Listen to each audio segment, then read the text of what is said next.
My name is Kevin Hines, and I have a story to tell. In the year 2000, I tried to take my life. I jumped off the Golden Gate Bridge. And I lived. Now, with my family and friends, I go around the world, sharing stories and creating stories of hope, healing, and recovery. I never thought in my life I could do things like this. This is just the beginning.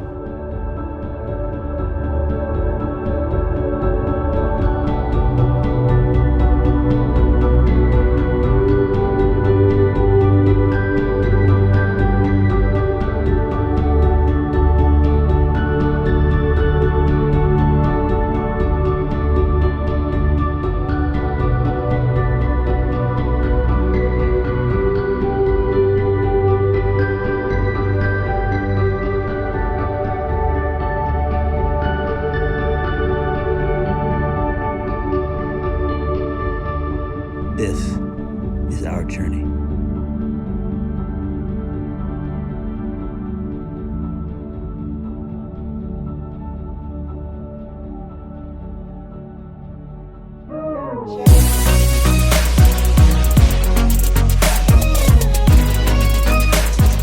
Welcome to the podcast, episode 13 of Livin Large, where you can catch it every Wednesday morning on CastBox. The app is in the App Store. Just download it. It is there exclusively at 6 a.m., followed by a YouTube posting at noon on my YouTube channel, youtube.com/Mark Dohner. Make sure you guys hit that like button, that subscribe button, because today's guest is a very special one. Kevin Hines, welcome into the podcast. Hello. How you doing, man? I'm part of the donation. Now you are. Yeah. Our first interview. I actually met you for the first time in London, Yes. at the KSI versus Logan Paul fight. What were you there for? Manchester. You were supporting Logan. Supporting the log. I call him log. Why? Shorten it. It's simple. Log. Log? Because he's like a brick wall. Logster. And logs are strong. And he is. And you're strong. Let's talk about that. Why are you so active in fitness? I work out. I was working out 16 times a day, 13-minute increments every day. And I'll tell you why. I used to be near diabetic. I was over 275 pounds of pure fabulous. 275? 275. How tall are you? I'm not tall. Mark, I'm 5'7" and a quarter, which is a very tall 5'7". Yeah. Very tall 5'7". I'm a tall person. Anyway, and I've been near diabetic twice in my life. And after I got a skin disease that caused me secondary burns from the bottom of my feet to the top of my head, bloody blisters throughout my entire body, and excruciating physical pain for 30 weeks, 24 hours a day, 7 days a week, feeling like needles are coming from my bones, out of my skin, 24 hours a day. What was that? What was that caused from the sun? No. Well, let me explain. So my medications that I take for mental health, that I take very seriously, that help me stay alive mentally, because I have bipolar disorder, poisoned my organs. Wow. And they caused my entire skin to erupt in burns all over my body, palms included. It was bad. That doesn't sound fun. No, it wasn't fun. It was 30 weeks of excruciating pain, 24 hours a day. Wow. And I wanted to buckle, I wanted to fold, and I was like, no, I got this on lockdown, and either this is going to get better, and the doctors were telling me, no, it's not. It's going to be like this for the rest of your life. And then I found something that helped me get rid of the burns and get rid of most of the pain. I still am in pain some days, and it's pretty bad, but it's not all day, every day, which would just bring me to tears at an airport, and people were like, what is wrong with that guy? Wow. Yeah, man. And it's hot water is the cure. Hot water every day. Kevin comes into the studio and I was like, hey, do you want a water? And he grabs his own little bottle. He's like, no, I drink boiling hot water. Why do you drink boiling hot water? Because it a couple things. It's a good digestion tool. It helps smooth things. You know, you gotta go, right? So then it does that. But it's also a bodybuilding technique and a weight loss technique. When the water is hot, you sweat more. When the water is hot, it engages your metabolism, making it faster than it would if it wasn't. And when you consume at a rate of like 4 of these a day, it helps you stay fit to the best of your ability and feel good on the inside because it's smooth. How did you drop? What do you weigh now? Like 170? No, 175? 164. So you've dropped over 100 20 pounds almost. Since a while ago. Since a while ago. But how did that process look like? It was slow and up and down. Were you, because that's something I struggle with, to be honest, is like going to the gym consistently and staying active. So you were 275. Was it all dietary and obviously working out, or was it? Yeah, man, I was lying to myself about the food I was consuming. And so one of the biggest things besides hot water that helped me get in shape this time, because I've gone up and down, I had issues with my weight fluctuating. What really helped me this time was reading the book Genius Foods by Max Lugavere, who's a friend of mine. And, Dr. Oz wrote his forward, and Max Lugavere is like the leading authority today in non-inflammatory foods. And inflammatory foods swell your brain and affect your brain function and affect things like mental health. So a lot of the people out there who are dealing with bipolar disorder, depression, anxiety, stress, eating disorders, and all these things, a lot of that has to do with what they ingest and how it affects their brain and then their thinking. Mm-hmm. So with Max's book, I was able to go, okay, if I eat non-inflammatory foods 90% of the day, and 90% of the time I'm eating, I am healing my body's mind. So you're talking to a guy who lives with extreme paranoid delusion, hallucinations, auditory and visual, severe depression, bringing me to suicidal thinking regularly, chronic thoughts of suicide. When I started eating non-inflammatory foods, my severe paranoias dropped down to paranoias. Like when I would think all the time that people were out to get me, trying to hurt me and trying to kill me, that aren't. But when you have that level of paranoia, it is absolutely petrifying. And you believe it to be fact, and it destroys you, and it destroys the people around you. But now I live with mild paranoia because of the food I'm eating. And when I lived with severe depression, where it was just crushing me, just bringing me to a level where I'm like, I want to take my life all the time. Now it's like, okay, I get a depressed mood because I still have bipolar disorder. It's never going to go away. There's no cure. But now I use the food I eat to help balance my brain, along with the exercise, along with therapy, and a great many other things that help keep me sane in the worst of times. Mm-hmm. And you have the shirt on, Be Here Tomorrow. And for those of you guys that are listening, you're one of 16 survivors, yeah? Actually, now I was number 26 of 39 survivors off the Golden Gate Bridge. 98% of the people who attempt off that bridge are gone. Wow. So 2,000 people have died off the Golden Gate Bridge plus now. Some, the Marine Corner believes it's more like 3,000 or higher for all the bodies washed away to sea or eaten by fish to the bone, because that's what happens. So let's just say 2,000 people have died. 1.8% of them have survived. That's about 39 individuals. 3 in the last 9 weeks alone have survived. Wow. 5 of us can walk, stand, and run. Wow. Yeah, they call us the most exclusive survivors club in the world. We're in a book of the same name by Ben Sherwood. And you're coming up, this is the 18th year since you're... Yeah, man. September 25th years. This year was 18 years since I jumped off the Golden Gate Bridge. That's insane.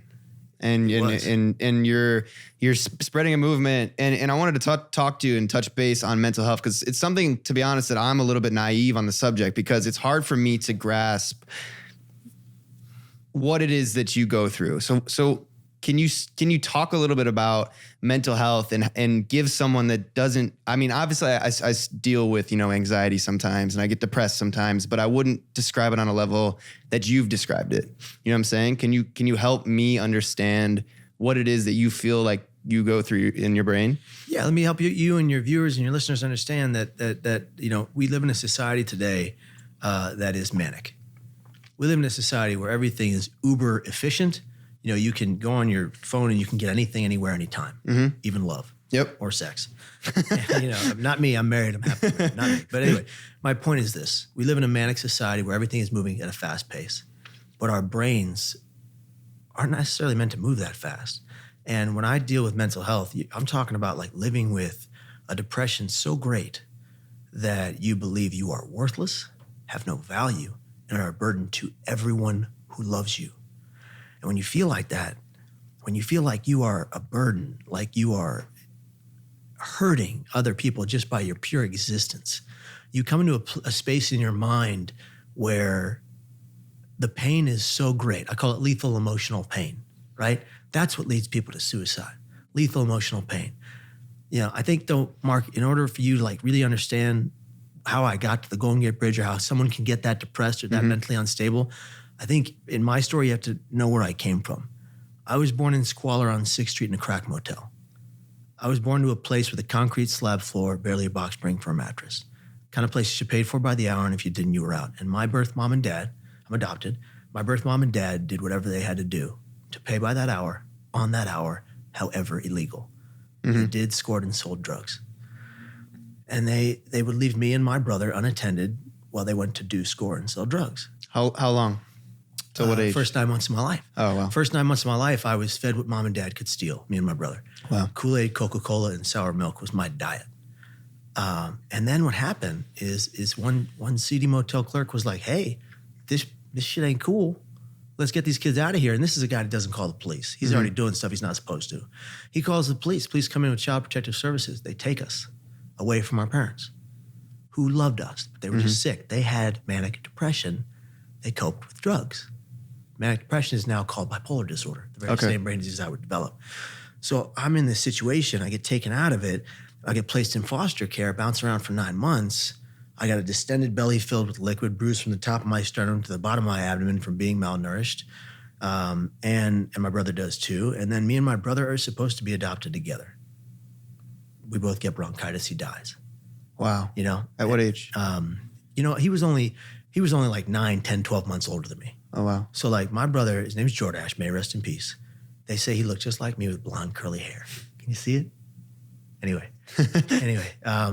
you know, he died and I immediately developed a severe detachment disorder from reality at 9 months of age. And then I bounced around from home to home. But you know, he died. I got lucky. Patrick and Deborah Hines made me their son. And they are my mom and dad. And they gave me a beautiful life. But even though they gave me a beautiful life, filled with unconditional love, didn't matter. I got to 17 and a half and my fucking brain broke. Everything fell apart. I was on stage when it happened. I was a theater kid. Oh, okay. I was playing Gatch and How to Succeed in Business Without Really Trying. I was wearing my dad's old suits and ties. And I'm on stage and I begin to believe for the first time I have extreme paranoid delusion for the first time ever. I look out into the 1,200 person audience. It was packed. And I thought they were all there to kill me. Just that I had been unraveling. I had been falling apart mentally, but I hadn't been telling anybody. And if I'm honest, I had heard voices since 4th grade, but never told anybody. How does a 4th grader tell their parents they hear voices that are not their conscience? Right. You know? And I'm on that stage and I run off and I run to the lobby and John Fennell, who's in my movie Suicide: The Ripple Effect. John Fennell was the theater director. He was like a failed actor turned high school thespian director, but he was really good. He was the best teacher I ever had. He meets me in the lobby and he goes, Hines, can you please finish the performance? It's not even an intermission yet. What are you doing? And I couldn't speak. I couldn't get out 3 words in a row that made sense. He called my mom. Mom comes to pick me up. I'll never forget the way she looked at me. I'll never forget the look in her eyes. Unadulterated fear, because she could see the depths of insanity brewing in mine. And I went to see my first psychiatrist. And this guy was on methamphetamines the entire time he treated me and his other patients. He was one of the best in the field, you know? And he was sick. He had substance use disorder, like my mom and dad, my birth mom and dad. The psychiatrist you were going to? The psychiatrist I was going to, one of the best in the field. He was sick. He was having his own pain. Lost a lot of patients to suicide. Would lose his license, his job, and then he would take his life. Wow. He would be the second person of 7 people that I grew to really care about, some of whom I loved, who would die by suicide, the first being John Fennell, my theater director. So like my whole life's been riddled with substance use disorder and mental illness and suicide. I've lost 7 people I love. My high school wrestling partner, Marty, may you rest in peace, homie. You know, it's followed me. And in the year 2000, in September, I was on this wild ride of mania. Every Monday, Tuesday, and Wednesday, I'd skyrocket into this euphoric natural high that was amazing. It was, you know, you could do anything. You could be anyone. I would go and I lobbied to be the president of the United States at 18 in my neighborhood. People were like, get away from me. Like, we're not signing your petition, you know. But, you know, I got to September 2000 and the weight, the pure weight of the emotional pain was too great. And I folded. I said, I lost my freaking phone there. All good. Kevin Hines, what the hell? Good Lord, it's Mark Dohner's podcast. Oh, God, do you know what you're doing? You know, I sat in my room on September 24th writing that note. Only 20% of people who die by suicide actually write a note. I wrote that note. Mom, I love you, but you're not always right. Dad, I love you, but stop bringing the office home. This doesn't work. I said to my little brother, he wanted to be a DJ. He was making mixed cassette tapes. Was he adopted as well, or was he? Yeah, okay. Different family, adopted. Okay. We 3 kids, 3 separate families, different races in one house. And I'm mixed. My brother's black. My sister's white. And I said to my brother, you'd be a household name, you know? And my sister wanted to make films. I said, you got this, go get it, you know? I said to my best friend, Jake Lewis at the time, it's not you. I said to my best friend, Jake Lewis, you'll find another best friend. It's not how it works. I said to my girlfriend / ex-girlfriend at the time, it was debatable. I said, it's not you, it's me. And I put the note in my shoulder bag and the shoulder bag by the door. And at 6 a.m, I entered my dad's room. And he wears a CPAP machine. He woke up and he goes, Kevin, what's wrong? He had known of my unwell behavior, and he'd known I was diagnosed. He knew I was on meds. I said, nothing, Dad. I just wanted to tell you that I love you. I wanted to tell him, but as I wanted to tell my dad the absolute truth that I was suicidal and that I was going to go to the Golden Gate Bridge and die, a voice in my head said, be quiet, Kevin. This is inevitable. And I listened. And it led me to take a bus to the Golden Gate, crying the entire time, begging myself to tell the one man who loved me the most in the world on the phone that I was sick. I needed help, but I couldn't. Because as I was wanting to tell someone of my pain, the voices were screaming in my head that I had to die. And it wasn't so much that I wanted to die. I believed I had to. What do you do when that happens? And you've never experienced it before. And you have no one to talk to about it, or you feel you have no one to talk to about it. Anyway, it led me to be on that rail. And this woman approaches me from my left, and she had blonde curly hair. She's beautiful, and she goes, "Vil, you take my picture." And that's when I was like, nobody cares. I think today she was actually trying to reach me. She was the only person that engaged, that interacted, that tried to connect. I didn't see it. And the voices won that day. Where 2,000 people have died, I got to live. And I'm grateful for every millisecond I get to walk and breathe, because I almost couldn't. I hit that water 225 feet, 25 stories, 75 miles an hour. In 4 seconds, you hit that water. And the impact reverberated through my legs and shattered my T12, L1, and L2. They just popped and splintered inside me. And I temporarily lost use of my legs. I went down 70 feet beneath the water surface, and I opened my eyes, and all I wanted to do was live. I swam 70 feet with one breath without the use of my legs as fast as I could, thinking the entire time, if I die here, no one will ever know I didn't want to. And that's what drove me. And in the water, I come above the water and I keep going down. I can't stay afloat. My boots are waterlogged. I was wearing long sleeve clothes, cargo pants. I couldn't stay above water. I kept going down. And I come up one more time. And as I come up and spit out salt water, I think, I'm going to die today. And no one's going to know all I wanted to do was live. And that is when something began to circle beneath me. It was large and very slimy and very alive. And I thought, you got to be kidding me. I didn't die off the Golden Gate Bridge and a shark is going to eat me. And I accepted it. I'm going to die by a shark bite. But it wasn't a shark. It just kept circling faster and faster beneath me. No longer was I wading in the water. I'm lying on top of it, being kept buoyant by this thing. Was it hitting you? It was bumping me up. I was no longer swimming. I'm lying on my back, being kept afloat by this thing, thinking, when is it going to bite me? I go on a show called Primetime Live on ABC with John Quinones. He does that show, What Would You Do? On the show, I say I thought there was a shark in the water beneath me. People wrote into the show from all over the world. One man's letter stuck out above all the rest. His name was Morgan McWard. Shout out, Morgan. He was from Las Vegas, Nevada. He was on the bridge that day with his mother. He was next to me when I jumped. He wrote to me, Kevin, I'm so very glad you're alive. I was standing less than 2 feet away from you when you jumped. It's haunted me until right now watching this show because no one would ever tell me whether you lived or died. By the way, Kevin, There was no shark, but there was a sea lion. And the people above believed it to be keeping you afloat until the Coast Guard boat arrived behind you. And that's why Herbert is right on my shirt. Wow. Yeah. That's Why do you call him Herbert? I named him that day. Herbert. Herbert. It was either Herbert or Mortimer, and I went with Herbert.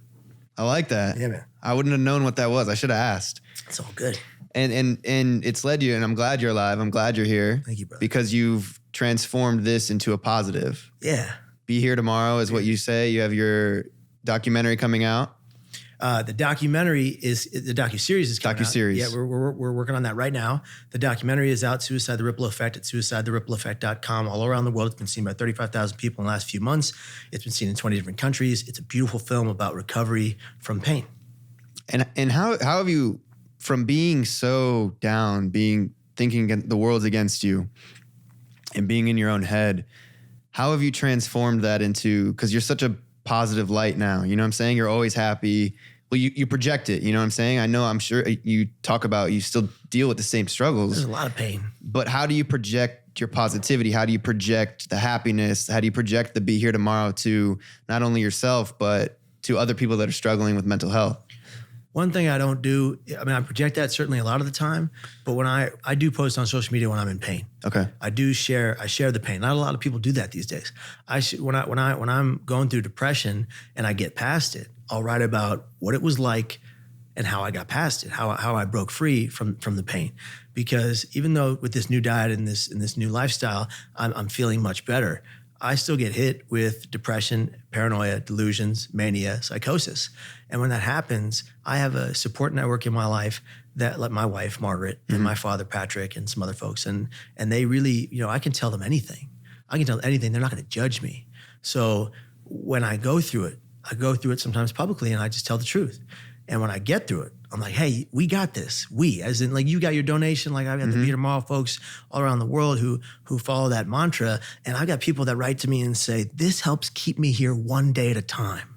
Every day I go to myself, just be here tomorrow and get to tomorrow and then take it from there. Because there are so many people, Mark, that live with chronic thoughts of suicide. They're adding it to the DSM-6, which is the diagnostic tool for mental health in the world. And they're adding chronic thoughts of suicide as its own disease, which is terrifying. Mm-hmm. Our children are living with a lack of resilience in their lives today because we're not teaching them how to cope with pain. We're teaching them how to be cool on these things. And I was going to talk about that because I think what I've heard is depression's reached an all-time high. And I think a lot of it has to do with social media, to be honest. It's like we compare ourselves to what other people have, what other people look like, what their lifestyles look like.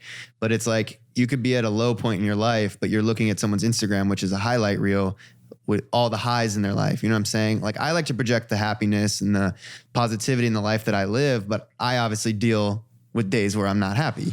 But I don't want to put that out in the world. But, I like that you do talk about the days that you're not happy. So people do understand, look, I do project all this positivity, this happiness, but I still struggle. And I think that's important. You know what I'm saying? Like, how do you approach people that are dealing with mental health, or, because you've dealt with, you mentioned 7 people in your life have committed suicide. And I'm sorry, died by suicide. Thank you for that. Yeah, yes. We say died by suicide because committing sounds like they're committing a crime or they're bad people, but really they're like, your brain is an organ just like every other organ in the body. Right. Everything can get diseased, Right. How do you, were there signals there? How do you approach someone and say, look, are you okay? How do you, without being, what if there is no issue? You know what I'm saying? Like, it's like approaching someone with mental disorder or anorexia and be like, look, and without making them insulted, you know what I'm saying? Yeah, I think it's a matter of how you look at them and how you listen to understand, but not to respond. So I think, like, when you see someone who is in pain, whether you can visibly see the pain on their body, the form of their body, or through their eyes, and you see they're in pain, approaching anyone in that situation, physical, mental, emotional pain, and saying, hey, I don't want to intrude, but I got to be honest with you. I care about you, and I'm really worried about you. I think you're going through something that you're not talking about, and I'd like to be there for you. Compassionate eyes, non-judgmental, and then when you want to ask someone who you think is suicidal. You want to ask them directly. Mm-hmm. Are you suicidal, and have you ever made plans to take your life? People's myth is that put the thought in their mind when they're not thinking about it. That's not what happens. If they're not thinking about it, they're going to look at you sideways and go, get away from me. And I've had that happen. But if they are thinking about it, you've just given them permission to tell the truth about the greatest pain in their entire life. And often, man, like statistically speaking, when people ask that question, most people are truthful. Mm-hmm. And then you get an opportunity to change and potentially save a life. I was on Market Street in San Francisco between Civic Center and Embarcadero. So Civic Center and Market Street in San Francisco is the gutter. It's dilapidated. It's filled with homeless individuals, people without homes, and people who are on drugs. And Embarcadero is opulence. It's people in $5,000-$10,000 suits walking around, right. And girls in Jimmy Choos and all that. And in between there, I'm walking, and I'm going to a job interview, and I'm living on Social Security disability, trying to get back into the world, and I'm going, and I see in the distance a man who's clearly without a home, and he's got a blanket over him, and blood is quickly pouring out from underneath the blanket, like a lot of it. And I watch all these opulent type people look at him and step over him and continue. Mm-hmm. And I was like, and I ran over there. I called the police. I lifted up the blanket. He's been stabbed. He's bleeding out. I waited for the ambulance to get there. They took him. I don't know what happened to him. Mm-hmm. God, I hope he's alive. But I watched at least 6 people look at the blood and keep going. If that is the society we live in, yeah, that is a problem. Yeah. So my point, Mark, to bring it back to your question, when you see someone in potential lethal emotional pain, I don't care if you don't know them from Adam. I don't care if you don't love them. I don't care if you don't like them. Put your arm around them and say, I got you. I don't know you, but I got you, and I care because you're human and so am I. And I'm going to be here for you. And you don't have to do the things you're thinking about. And I want to help you get to a safe place. Yeah, I agree. I mean, you see a lot of people struggling on the streets, obviously, and you don't even think twice. You just, go about your day, especially in Hollywood. Even coming here, you see hundreds of them in Skid Row, and it's bad. It's definitely it's not something you want to see at all. But I want to talk about what's your movement right now with Be Here Tomorrow? So Be Here Tomorrow is a movement that we moved from, like Facebook and Instagram to now YouTube, and we got the YouTube vlog going that was inspired by Logan and all that Logan's doing to make kids smile, and I wanted to find a way, I'm new at this game, I'm learning. Right. And, the Be Here Tomorrow movement is something that has been turned into shirts in Japan and China, and people are like taking it and embracing it and all over the world. Is that something you came up with? Yeah, man. Be Here Tomorrow? Yeah, I did. Yeah. Okay. I had this, I had heard the saying, mm-hmm. and I was like, man, that's got to be on a shirt, and that's got to be a worldwide movement. We made this. We made a song with this cat AV, who's this rapper who made the song Be Here Tomorrow for the film Suicide: The Ripple Effect. It's at the end of the movie. It's available online. It's a beautiful song about surviving suicidal pain, and it's gorgeous, and it inspires people when people hear it to change their lives. And people write in.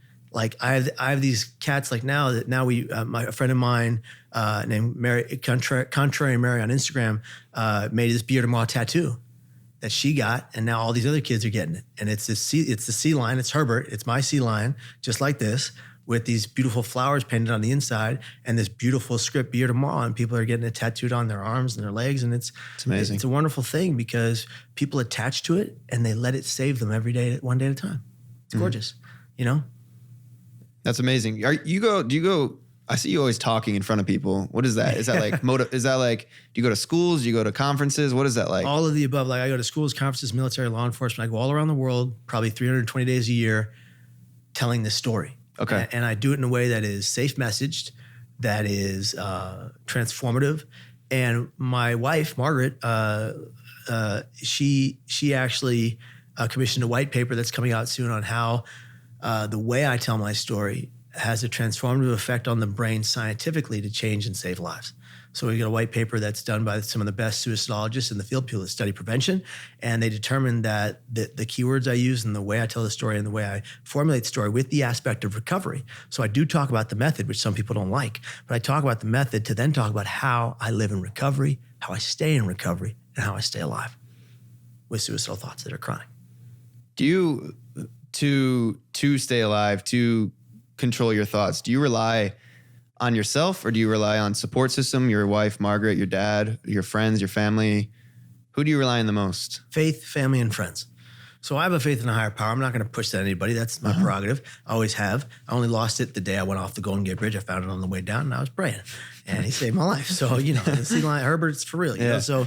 So I have a faith that's strong and I have a family that's strong. And here's the thing. A lot of people don't have that.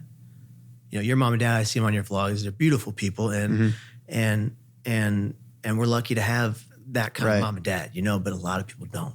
A lot of people have abusive and neglectful moms and dads or no moms and dads at all, or one of the two. And, I travel around the world trying to help people who don't have it all, who don't have that support network. Find reasons to support themselves, find ways to be resilient as hell in the face of pain. And that's the Beer Tomorrow movement. It's like, we can do this together. We can fight the pain in spite of the pain to thrive one day at a time. And we got this on lockdown. My support network is large, it's vast, but I build it every day. Mm-hmm. Like now you and me, we're friends for life, homie. Yeah. You know what I mean? Yeah. At least I hope so. No, I love the fact, like, I'll get random texts from Kevin all the time. Just like a video of him like, yo, like hyped as hell, like just like, I love you guys. I was thinking about you today. God dang it. I love that. And I think that's important to be there for people, so that they feel love, so that like everyone deserves to have someone in their corner. You know what I'm saying? If you ever had a severe mental health crisis, the first thing you fucking do is call me. Call Kevin Hines. His phone number is. I'll be on a plane in a heartbeat. And that's amazing. That's an amazing quality about you, because not a lot of people, I know some people that have, they've reached out and people just didn't care, you know what I'm saying? And that's the worst thing in the world. But myself, I really haven't dealt with, what you have dealt with. I have in high school, I think one person that I knew, I didn't know them. I just knew of them that took their own life. And then, to be honest, that's kind of the only, and I feel like I was young, you know what I'm saying? And I didn't really understand or grasp it. It was like, I don't think it's talked about a lot. What do you think about that? Like, brought to the attention that it is okay to feel this way. It is okay to talk to someone, to get help, rather than feeling like you said that you're a burden. You know what I'm saying? Do you think that it should be taught in school? Do you think that people should learn about it? So right now, New York City and the 5 boroughs have mandated suicide prevention education and mental health education from 3rd grade on up. Wow, that's great. Hell yeah. And my wife and I and our Kevin and Margaret Hines Foundation are getting behind that movement and to do everything we can to help propel that across the country. Because I've always said that kids from 4th grade on, and now they're doing 3rd grade, but it's great. I said kids from 4th grade on, I've been a big proponent of this, should be educated in mental health, resilience in the face of pain, and coping strategies for that pain. Because they're not, we live in a society where more 14 to 18-year-olds die by, more 14 to 18-year-olds die from suicide than lung disease, cancer, HIV and AIDS, and heart disease combined. Right. I think I read something, because I was doing a little research before this, that 12 to 26, the second leading cause of death. Second leading cause of death is suicide. And it's the first leading cause of death among a certain age of young ladies these days. Does it have something to do with brain development? Does it have? It has a lot to do with brain development. Young. Our brains aren't fully developed till 25. Right. And so when you face pain and you're not prepared for it, you fold. Yeah. You go, I can't do this. I can't live with this pain. It's too great. But there's so much more to live for. There's so much more to live for. Yeah. Listen, think about it like this, all right? I tell kids all over the world that you are intended to be here until your natural end. Mm-hmm. And I asked them to look into my brown eyes. You got brown eyes. I got brown eyes. I asked them to look into my brown eyes And hear this. Think of all the children who never make it past the womb. Mm-hmm. My wife and I know that pain. We've had a miscarriage. 8 weeks, Jack Ryan lived and no more. He was not intended to be here in his physical form. You are. The kids in my audiences are, for the simple fact that I can see your eyes and you're physically here. Mm-hmm. You're meant to be here. And then, okay, that's not enough. So you got to go, okay, how can I help you stay here when you have that lethal emotional pain? What can I do to inspire you to change your life today, to augment your destiny, to do the work for your mental health, to change every aspect of your life so you can survive and thrive every day? And so I give them tools like the fact that I exercise multiple times a day. 23 minutes of rigorous exercise leads to 12 hours of better mood. If you're physically capable and you're not doing it, let's go. You know? Yeah, I need to do that. There we go. See, just 23 minutes a day. Because that's a big issue too. Like I feel like a lot of people, you know, you get out of shape and then you sit and like I said, you look at Instagram, you see all these people in shape. I'm motivated by it, but a lot of people are like, damn, like if they look at themselves in the mirror and then they struggle and that can weigh on you mentally. You know what I'm saying? It does sometimes to me because when I lose or when I put on some weight, I'm like, damn, I'm not happy with the way I look. I'm going to keep my shirt on. Comparison is the thief of joy. Right. Right? So if we compare ourselves to those who are successful, we'll never be fulfilled. But if we strive to be life-skilled success, forget monetary success. That stuff is useless for the birds, right? Yeah. Life skill success means that you are, if you're physically capable, because some people aren't lucky enough to be so, they're lucky. They go through things that they can't get up and get to the ground and get moving, right? Mm-hmm. So if you're physically capable, exercising a couple times a day, 23 minutes a day, who doesn't have 23 minutes? Right. Shoot, do it for a minute a day. The University of Columbia just came out with a study saying 1 minute of exercise a day, rigorous, nonstop, 1 minute, every day for 9 months, you'll be in shape. If you eat well. Yeah, if you eat well, yeah. See, so maybe not 23, do 1 minute a day. All right, exercise, eat healthy, most foods, most days. Educate yourself as to any diagnosis you have. I mean, go to the walls, like read every publication on the disease they say you have, even if you don't believe it, so you know how to defeat the pain, right? Mm-hmm. Every therapy that's based on your disease that is reputable and proven, get at it, you know? Exercise, eat healthy, educate. Use coping strategies that you love to feel better when you're in pain. Like when you're in pain, draw that stuff, write it down, paint it, you know, go to the gym, whatever your coping strategy is that makes sense for you, right? And then, you know, I refrain from drugs and alcohol.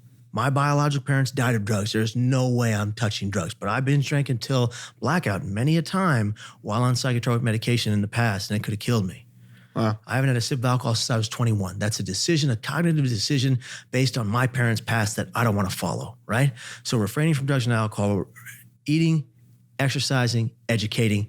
And then what I do is I make sure I do 10 more things that help me and benefit me to stay mentally stable to the best of my ability, especially when I'm hurting mentally, because if I don't do these things, Mark, I won't be here. I won't be here tomorrow. And I have to. I told you out there, I got people that write to me and say, if you're not here, I'm not here. Mm-hmm. So that's a heavy weight, but I'm ready to carry that weight. Right. I'm ready. Let's go. I feel like you've had such a difficult life, but it's so cool to see you positive and you've been through so much. And can I ask you like a personal, so you said that you binge drank when you're 21, but that was... And before, 16 to 21, I binge drank. Why did you resort to that after surviving when you said that? Well, I survived at 19. At 19, right? 19. And then I drank up until I was 21. So what led you to do that? Because you mentioned that you were thankful, you know what I'm saying? I was thankful for surviving, and I went from a wheelchair to a walker and a back brace and a cane, and then able-bodied. But I still wanted to be a kid, you know, and when I physically was better, I wasn't always mentally better. I was going through the motions, and I drank to escape, mm-hmm. and I drank because of the darkness in my mind. And at 21, what happened was I got so drunk at a party in Chico. They party, Chico parties. Oh my good Lord. I got so drunk at a party in Chico. And I was like, you know, I had like 2 bottles of like my own stuff, and I was the only one who was 21, so I bought for everybody. Don't do that if you're listening. No, don't do that. Don't. And so all these girls were like, oh, let me have a sip. And I was like, no, it's all for me. And I just downed it, and I'm spilling it all over myself. And like no girl played that day. They were like, get away from me, dude. Yeah. But I got so sick. I was sick for like the next 5 days. It was near alcohol poisoning, if not alcohol poisoning. And That'll make you not want to drink ever again. And I woke up and I was like, I'm done. I'm never going to touch it again. And I never did. And it was a bold move. I don't recommend that kind of removal from alcohol when you're drinking it regularly because that can cause depression. But I do recommend tapering off and finding a way to do something different. I think, someone told me that being an alcoholic, you can't quit cold turkey. If you quit cold turkey, you could die. Your body can go into shock. Your body can collapse. Very dangerous. Yeah. That's just don't drink. Okay. Just, have a glass of wine for dinner or something, but try to stay away from the binge drinking. Yeah. Wow. Is there anything else you'd like to talk about? Anything you'd like to say to people listening? I think that people who, specifically you guys out there who have been diagnosed with a mental illness. Is that something you're born with, or is it something that's developed? It's something they think is genetic. They think it's a part of your ancestry, and that it's in the brain, and it's derived from the brain. And listen, if you're out there and you are hurting mentally and you're not talking about it, you're burying it. I silenced my pain, Mark, for a long time. If people on your podcast are going to learn anything from me today, anything at all, when you put these headphones down or those earbuds out of your ear, or you stop watching, consider this. You're intended to be here until your natural end. And if you're silencing your pain is valid.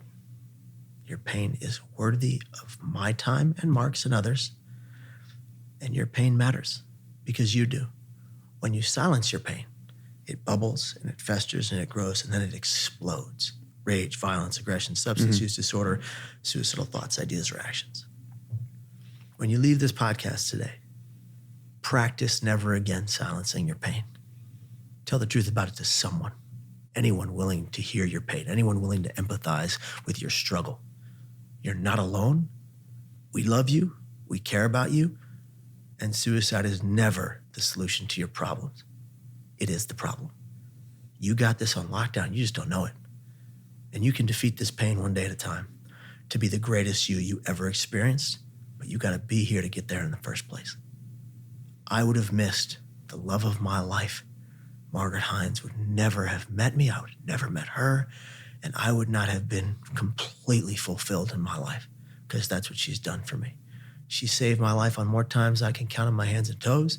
And that's not to brag about my love life. That's just to say thank you, Can I tell you real quick the story of how I met Margaret? Yeah, absolutely. Because this is my favorite story. And then it's a story of hope. Like, I was in my third of 7 psych ward stays in 11 years. The first 3 were involuntary, forced in against my will, right? In that third psych ward stay, a couple things happened. My Uncle George came to see me. He was my favorite uncle on my mom's side. He's a big guy, big belly, and walked kind of like a broken penguin. He wasn't a penguin enthusiast or anything. He just had sciatica in both knees, and it was painful. Shout out to Uncle George. Uncle George. Uncle George would drive from 6 hours away in Arnold, California to come see me in every psych ward. That's love. Mm-hmm. He would also drive 6 hours away to make fun of me in front of my friends for an hour, but it's also love. And one day he comes in and he's got this rolled up magazine in his left hand. And he's like gripping it, And he goes, Kevin, your family can help you until we are blue in the face. But until and when you take 100% responsibility, young man, for the fact that you have this disease and you fight it tooth and nail every day, kid, ain't nothing gonna change. You'll be in and out of these places for the rest of your life. Is that what you want? I said, no, Uncle George. He dropped that magazine like a mic drop on the table and he got up and left. As he was leaving, he passed a 67-year-old Spanish woman named Gloria in the hallway. He turned to her, he goes, you wanna be like this, Kevin? She was arguably gonna be in there for the rest of her life. There was no getting 67-year-old Gloria back from her insanity. I said, no, Uncle George. He said, well, get it together, kid. We're counting on you. And he left. I literally yelled, you're not my favorite uncle anymore. But he was gone. And I picked up the magazine. It was a Time magazine article on bipolar disorder, depression, and mental illness and how to defeat it with regimen and routine. None of my doctors ever told me that was a good idea. So I read the article. I read it twice. I'm in that hospital. It was the first time I was near diabetic. I was well overweight. That was when I was like 275. And I look in the mirror and I'm like, I got to change this, man. So I shaved all the hair off my head. I had a 6-inch beard jutting off my face. I had an afro out to here. So fiery red. It was massive. So I shaved everything. I never quite grew it back the way it was. And I realized I was a high school wrestling champion at the varsity level. I need to put my body to the ground. I need to get to work. And I did. Every day, every moment I wasn't in therapy, I was exercising in that psych ward. I go to the nurse's station. She's like, Kevin, listen, we got this nutritionist here. She has something to say about your food logs. She's like, listen, Kevin, you should probably stop eating 4 unhealthy meals per 1 meal a day. I said, that's sound advice. And I started eating healthier foods, non-inflammatory foods for the first time. And I would be up and down later, but anyway. So I start eating well. I start exercising every day, multiple times a day. I'm feeling better, right? And then I go to the nurse's station. I'm like, listen, I'm an insomniac. I can't sleep. What can you do for me? They're like, we got pills for you. I said, no. I'm taking the pills you're giving me for psychosis 100% of the time with 100% accuracy, like I'm supposed to. Give me something natural for my sleep, right? So they go, okay, Kevin, we got you covered. A nurse named Jane, she's from New Zealand, red hair, freckles, beautiful girl. She goes, Kevin, here. And she hands me a $2.99 CD player from Walgreens and 3 CDs, Whale, Ocean, Rainforest Noises, proven through music therapy to alter brainwaves and brain patterns to help sleep function. I thought it was nonsense. I started doing it. I started to sleep. When you start sleeping, not sleeping leads to psychosis by itself. Add that to bipolar disorder, chaos. So I'm sleeping, I'm eating, I'm exercising, I'm doing it all. And then I'm in therapy for the first time, being honest in therapy. Just putting it all out there, telling everything I need to tell to get to the root of the problem. And I'm feeling better. I'm in that psych ward. And one day, I'm in there for 2 months because none of my family or friends would house me. They needed me to get well on my own. I got it. I'd hurt them for too long. So this kid comes in on a gurney one day, 19 years old and catatonic. He can't move and he can't talk. What does catatonic mean? Can't move, can't talk, can't do anything. He is non-function. He's immobile. They would sit him down every hospital, every breakfast, lunch, dinner, sit him down in a wheelchair and they'd sit him at a table and they'd bring him his tray of food. He can't eat it. It would sit there for an hour. It made me sick. I'm feeling better. I was like, how can I help this kid? So I went and I sat next to him, across from him, and I said, I just told him stories. I'd learned how to tell stories in AA with my uncle Kevin Joseph Ryan, the patriarch of our family. May he rest in peace. He was 30 years drunk and 30 years sober. And I went to his last 10 ships. I learned how to tell stories in AA. So I'm in there with the kid in the hospital and I'm just telling stories. And one day, 2 weeks into his stay, he moves. He goes like this, geez, man, you talk too much. Leave me alone. And I jumped up and did like this happy dance. People were clapping. And I got him out of his catatonia. That was my goal. Why couldn't he talk? Methamphetamine's another drug. He had a massive overdose, and he'd been doing illicit drugs since he was 13. Wow. Like I said, it followed me my whole life. And so I get the kid talking again, but he doesn't want anything to do with me. Yeah. But the thing about this kid, he was special. Every single day without fail, 15 to 22 people who loved him would come to see him in a psych ward. Mark, nobody comes to see you in a psych ward, right? This kid had an entourage. When he was out of his catatonia, they would put their hands on the wired glass in the waiting room. He would put his hand on the other side. It was beautiful. Filipino, Spanish, American family. And one day, I have finagled my way into volunteering for the psych ward I was staying in, which is illegal. I was in the psych ward, and I went to my case manager, Jana from Brooklyn. I said, Jana, give me a job. And she goes, what now? I said, Jana, you got me in here doing 10 forms of therapy. Give me 1 form of therapy and give me a job. I need something productive to do. I'm bored. And she goes, no. That's highly unethical, probably illegal. That's not going to happen, Kevin. I said, Jenna, well, can I have a hug? And she goes, what? I said, 23-second hugs release oxytocin in the brain that make you feel better. It's in the magazine. And she goes, get away from me. And then the next day, like a blessing from the heavens above, Jenna goes on vacation. And the new case manager comes in. This lady was a total 1960s San Franciscan hippie. She had seen, done, and been through it all. She had this salt and pepper hair out to here that was curly fried. She had a lay of flowers around her neck that she'd made from herself from her garden every morning, a flower in her right ear and tie-dye shirts on every day. She claimed were different. It was the same shirt. And I go to her, I said, give me a job. And she goes, that sounds like a lovely idea. What can we have you do? And they should have never, Mark, let this woman alone in a psych ward nurse's station. She was dangerous. She walks back, grabs a giant green binder amongst 22 other giant green binders and goes, I know what you can do. You can file these. I said, what are they? And she goes, patient binders. Mark, do you know anything about HIPAA privacy laws? I'm sure you can't share them. You can't share HIPAA. You can't share bind. You can't let a hospital worker read those files. So she goes, just do it alphabetically and don't look at the details. So I did it. I read through them. I didn't read through them. I didn't look at most of the details. I filed them. I filed the paperwork, got it done. Gives me my next job. Clean out the giveaway clothes closet. When you leave the hospital, you got something nice to wear.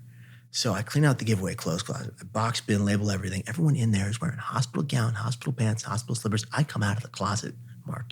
I come out of the closet with a Ralph Lauren double-breasted polo suit and a 70s yellow flared collar like some kind of gangster who owned the place. And I walk up to the nurse station, I grab a 5-finger discount, clipboard, notebook, and pen, and I get to work. Leonardo, the Ninja Turtle, is looking good.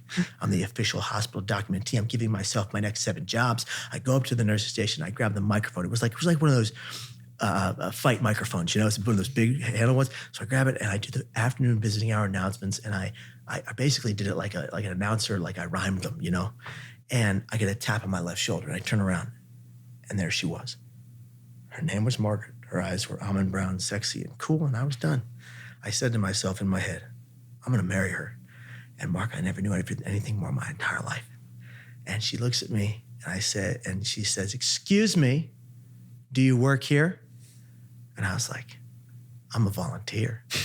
And the whole staff is looking at me like this little, but they didn't say anything. And she goes, oh, okay. I'm looking for my cousin. His name it was that kid. Wait, really? Oh. Yeah. So this was her first time seeing him. Everyone else had seen him every day. This was the first time she was coming in. And so I put my hand on the small of her back and her elbow, and I glided her there like a goofball. And she goes later, she's like, that was just creepy. And I get her to the room, and the kid sees me. I duck out into the hallway, and I hear her say, your nursing staff is so nice. And then the kid goes, that guy is a nutball. That guy jumps off bridges. Wow. Don't talk to that guy. And I literally ran in there and I was like, excuse me. It was one bridge. One. Plural. That's ridiculous. And she comes out of the hallway. She goes, why'd you lie to me? I said, Margaret, I didn't lie to you. I'm a volunteer at this hospital. I just happen to also live here. Anyway. So how did you convince her to be with you? She comes in one more day, like to the hospital to see her cousin. I stop her at the door. I'm like feeling myself. I'm like, Margaret, when I get out of here, can I take you to coffee? And she leans in and she goes, oh, honey, hell no. Yeah. And I was like, damn, but I'm persistent, right? So I get out of the psych ward, and I get my first 30 days probationary period done, which means in the halfway home for the mentally ill, where you're living off $3 a day, you do the program to a T. They'll kick you out so fast your head will spin.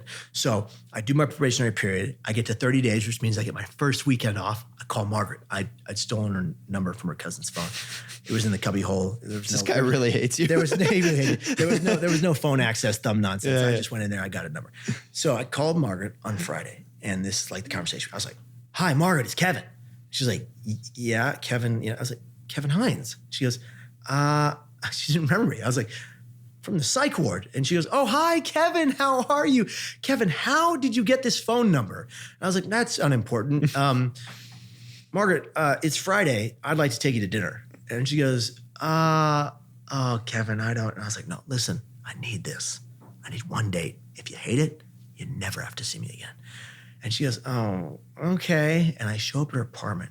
But I really messed up. I showed up at Margaret's. Closer to the mic. I showed up at Margaret's apartment with a giant ski duffel bag of lots of my things. And she goes, what the hell's that? I said, Margaret, when you leave the halfway home on a Friday and you go out past 9 p.m., you made reservations at 9, you can't go back to the halfway home until Monday. And she was like, oh, hell no. She says that all the time. And I was like, Margaret, I will take this bag. I will lay on it as a pillow on those stairs, and I will sleep there tonight. But we had to go on this date. I came all this way. And she goes, oh, God, fine. We go to this Italian joint called Cafe Sport in Little Italy. Did you pay for it? No, you gotta get there. So I was gonna say, you said you're living off $3 a day. $3 a day. So no, I had no money. So I was like, we go over to Cafe Sport, which is an old mob hangout, and it's very, very well, everyone knows that. So you go to Cafe Sport, and you don't order at Cafe Sport. They look at you, they judge you, and they order for you. So it's these tiny tables. You can hear everyone's conversation verbatim. It's like really close quarters, elbows to elbows. Tiny table. So they order her an eggplant parmesan deal, fits on the table, but they order me a giant bed of spaghetti, a mountain of marinara sauce, and a huge uncracked lobster. Never cracked a lobster. It's like the most expensive thing on the menu, and I have no money. Yeah. And I'm freaking out because I've just bought myself my only good white shirt And you're about to eat spaghetti. at Old Navy on sale at the clearance rack for like $5. and I'm freaking out. And I don't know how to crack a lobster, but there's a votive with a candle plate and boiling butter. There's an oddly cut lemon wedge and there's a cracker. So I take the cracker on the tail. You remember this very vividly. No, very vividly. I do my positive affirmations from the date. I was like, okay, Kevin, I believe in you. You can do this, Kevin, go. And I cracked the tail, marinara sauce, like all over. It was like Captain America's shield on his shirt. I'm freaking out. She thinks I'm a slob in the first 5 minutes. I'm going, but my brain stops. She goes, Kevin, do something classy right now. And I was like, what does that mean, Kevin? I was like, figure it out. I have inner dialogue. Figure it out, man. So I go and I'm like, okay, I got this. I grab the lemon, I pick it up, and I look at Margaret's eyes. And I start to shake. And then I go like this. And I squoze the lemon harder than the lemon has ever been squozed. And I watch a stream of lemon juice fly directly across the table into her left eye. Mascara is flying down her face. She looks like the band Kiss of the film The Crow. I'm freaking out. And then my brain goes, Kevin, do something classier now. And I'm like, didn't work the first time, man. And then I freak out and I go for the plate of boiling butter, like with full force. Yeah. 2 droplets of boiling butter fly across the table between her blouse onto her chest, and they burn her, and she screams bloody murder. The whole restaurant stops. I'm a gentleman. I grab my napkin, and I reach over.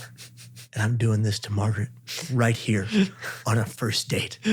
And she goes, what are you doing? I said, Margaret, I have no idea what I'm doing. Clearly. And she goes, the only 2 words you never want to hear in a first date in the first 10 minutes when you have not eaten your food. Check, please. I lost it. Oh, God. She walked a mile in front of me back to the apartment. I was like, we're not going to get married. We're not going to have the 6 kids I imagined. We're not going to have the dog named Max. He was a Shar-Pei, looked just like Dad. And we get to the apartment, and she looks at the bag. She turns around. She goes, we're going to the roof. And I was like, are you going to throw me off? We get to the roof. 2 yoga mats in a garden. We lay down. And she goes, she's laying there, awkward silence. And I was like, Margaret, what the hell are we doing here? And she goes, Kevin, if all we do right now is stare at that full moon, ain't nothing else can go wrong.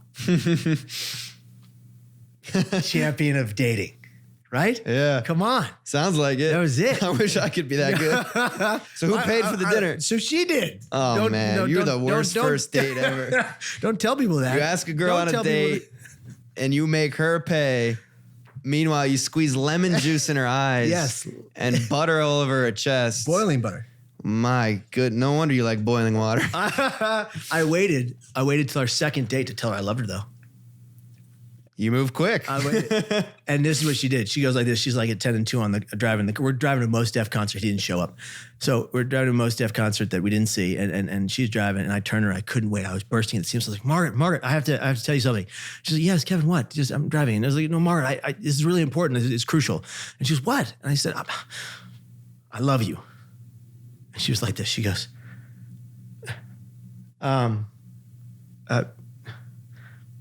thank you. So you move quick. Anyway, she somewhere along the line fell in love with me too. So awesome, man. That's so great. That's great to hear. And I'm glad you're here. I'm glad you guys met. I'm glad you're happy. I'm glad you're doing the thing. Yeah, man. The Be Here Tomorrow. Be Here Tomorrow. You guys can check him out on YouTube, right? On Instagram, Kevin Hines. /Kevin Hines. Bring it. You're spreading the positivity day in and day out. That's what I love to see. My motto is be positive, be happy, and be you. And that's exactly what Kevin Hines is doing. And that's exactly what you guys should do out there, guys, every single day. Be yourself. And no one could be as good as you. You know what I'm saying?